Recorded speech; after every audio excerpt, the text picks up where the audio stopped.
نفسك تعملي تقشير، عندك تصبغات، اثار حروق قديمه، اثار حبوب، كل ده ان شاء الله هنقدر نعمله وهنقشر وهنعمل كل حاجه، وكمان في البيت وبسعر على قد الايد ومع منتج متوفر جدا وتقدري تحصلي عليه بكل سهوله.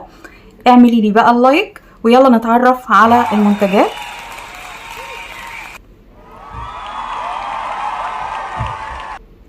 السلام عليكم ورحمة الله، يا أهلا بيكم، يا رب تكونوا بخير. شكرا على اللايك وشكرا على الدعم. نبدأ بقى كده بالمنتجين. اخترت لكم من مقشرات كتير جدا أنا استخدمتها في الفترة الأخيرة أكتر منتجين سعرهم اقتصادي، سهل ان انت تحصلي عليهم، وفي نفس الوقت يعني ايه نتائجهم كويسة إلى حد ما، بس أهم حاجة نتبع التعليمات صح. اول حاجه كده بسم الله ان احنا هنغسله ايدينا كويس جدا، ايدينا ما يكونش فيها ترطيب، ما يكونش فيها اي ميه، نجففها كويس قوي قوي قوي وتكون نظيفه جدا طبعا، علشان خاطر كل الحاجات اللي قلت عليها دي، الميه، المرطب، كل الكلام ده بيقلل من فعاليه التقشير. هستخدم على ايدي اليمين المقشر من اوردينري، تمام، هو مقشر كندي. هستخدم اللون الاحمر، هحط 4 نقاط على ايدي وهبدا اوزعهم. وايدي الشمال هستخدم عليها مقشر احماض الفواكه الامريكي المشهور جدا، عملت عنه فيديوهات كتير طبعا ولسه ان شاء الله هعمل. طيب خلينا دلوقتي نركز في ايه، في اوردينري. اول حاجه هو بيشتغل على حاجتين. بيشتغل على ايه؟ بيشتغل على تقشير الطبقه الخارجيه، سواء في تصبغات، اثار حروق قديمه، اثار حبوب قديمه ما تكونش جديده، مش هيعمل معاها مفعول زي ما تكون قديمه قوي ونشفت قوي. تمام، ادي طريقه استخدامه يا جماعه، طبعا لسه هتكلم عنه باستفاضه اكتر. وبيشتغل على حاجه كمان، بيشتغل زي الديرمابين، بيشتغل على المسام والرؤوس البيضاء والرؤوس السوداء، وبيشتغل فوق الجلد وتحت الجلد. طيب انا بستخدمه قد ايه؟ بستخدمه مره واحده بس في الاسبوع، اول اسبوع 5 دقايق، وبغسل ايدي بميه فتره، وبحط بعد كده اي تونر موجود عندي او اي ميه ورد حتى لو ما فيش تونر عندي. تمام، ما بحطش اي كريمات، ما بحطش اي حاجه تانية. طيب بعد كده كل اسبوع بستخدمه قد ايه؟ بستخدمه بحطه برضو بنفس النظام و10 دقايق بس.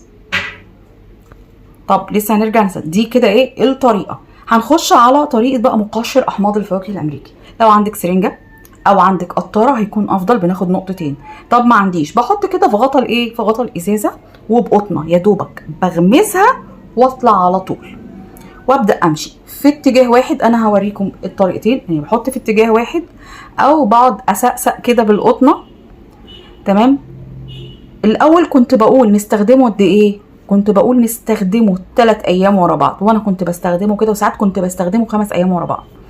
دلوقتي ما بقولك استخدميه يوم واحد بس، يوم واحد بس، وبعد اسبوع هتلاقي طبقه خفيفه جدا من التقشير حصلت. طب لو استخدمته 3 ايام و5 ايام، هوريكم دلوقتي ايه اللي كان بيحصل. طبعا انا استخدمته معاكم كتير قبل كده، ومعاكم ولوحدي واشتغلت فيه وكل حاجه.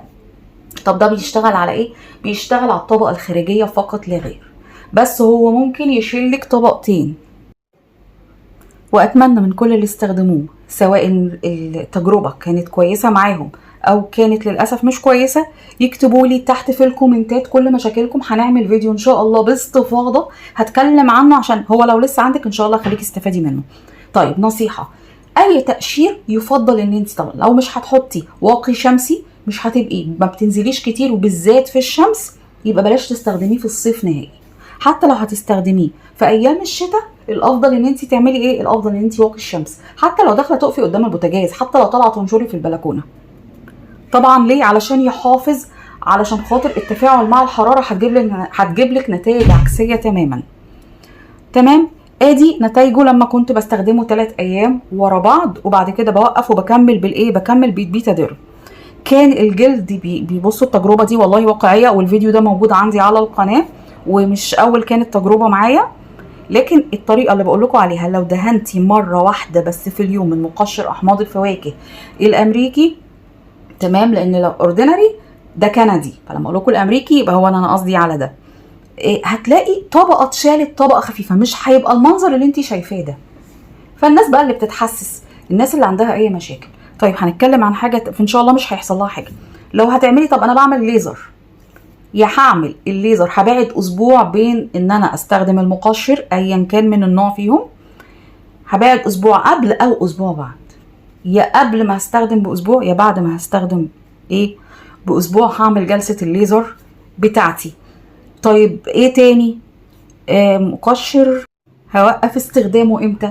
اوردينري هوقف استخدامه لما اشوف النتائج، هو مش هيقشر زي التاني، مش هتشوفوا طبقات بتتشال قدامكم، هتوقفه لما تبدأي تحسي تحسن ملحوظ، المسام ما بقتش موجودة، التصبغات راحت، تفضلي تستخدميه كل اسبوع. مقشر احماض الفواكه نفس النظام، هنوقفه برضو لما نحس ان احنا وصلنا للنتائج اللي احنا عايزينها. بس نصيحة اخوية، تستخدميه 3 اسابيع، طب خلصنا ال3 اسابيع هنحاول نريح لمدة شهر، لان هو قوي جدا وبيشيل الطبقات جامد. يعني زي ما قلنا هرجع واقول تاني، اوردينري بعد ما بنخلص وبنشطف ايدينا ما بنحطش اي حاجه غير ميه ورد او اي تونر، او لو ما عندكيش اي حاجه من دي خلاص ما تحطيش اي حاجه. لكن مقشر احماض الفواكه لازم نحط البيتاديرم زي ما حطيت قدامكم كده. ان شاء الله في نهايه النتائج هبقى اطلع واقول لكم ايه اللي حصل. اشوفكم ان شاء الله في فيديوهات جايه كتير، وشكرا والسلام عليكم ورحمه الله وبركاته.